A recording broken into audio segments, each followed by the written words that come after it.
మొన్న 27వ తేదీ కదిరిలో ఒక ప్రైవేట్ ఆసుపత్రిలో ఒక మహిళ దురదృష్టవశాత్తు ప్రసవ సమయంలో మరణించింది. అది విచారణ జరపడం జరిగింది. ఆ ప్రైవేట్ ఆసుపత్రిని మూసివేయడం కూడా జరిగింది. అయితే నిన్న సంఘటన జరిగిన 1.5 రోజు తర్వాత అదేదో ప్రభుత్వ ఆసుపత్రిలో జరిగినట్టుగా వైఎస్ఆర్సీపీ అఫీషియల్ అకౌంట్ నుంచి ఎక్స్ అకౌంట్ నుంచి ట్వీట్ చేసి ఆసుపత్రిలో ఇలా మరణాలు జరుగుతున్నాయి అది అన్నట్టు. అది ప్రైవేట్ ఆసుపత్రిలో జరిగింది. దృష్టికి వస్తానే విచారణ చేయడం, దాన్ని వెంటనే మూసేయడం జరిగింది. తదనంతరం ఇక లోతైన విచారణ చేస్తాం. సమగ్ర విచారణ చేసిన తర్వాత తప్పు ఉంటే ఖచ్చితంగా చర్య తీసుకుంటాం. ఆసుపత్రి మీద తీసుకోవాల్సిన రీతిలో చర్య తీసుకోవడం జరుగుతుంది.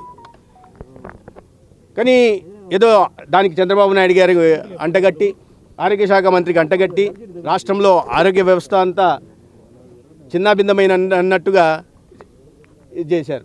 దానికి ముందు రోజు తిరుపతిలో కూడా మాచుతి దగ్గర ఒక మహిళ వృద్ధురాలి శవం దొరికింది. 3 రోజులుగా అక్కడే ఉంది. ఎండకు ఎండుతా వానకు తడుస్తూ ఉంది అని ప్రచారం చేశారు. నేను కలెక్టర్ చెప్పి సూపరింటెండెంట్ చెప్తే ఉదయం రౌండ్స్ పోయినప్పుడు లేదు, తర్వాత సమయంలో ఎవరో తీసుకొచ్చి వేశారు. సరే బాధ్యుల్ని గుర్తిస్తున్నాం, సీసీ ఫుటేజ్ తెస్తున్నాం, వాళ్ళు తీసుకొచ్చి ఆ పార్థివ దేహాన్ని అక్కడ వదిలేసి వెళ్ళారు.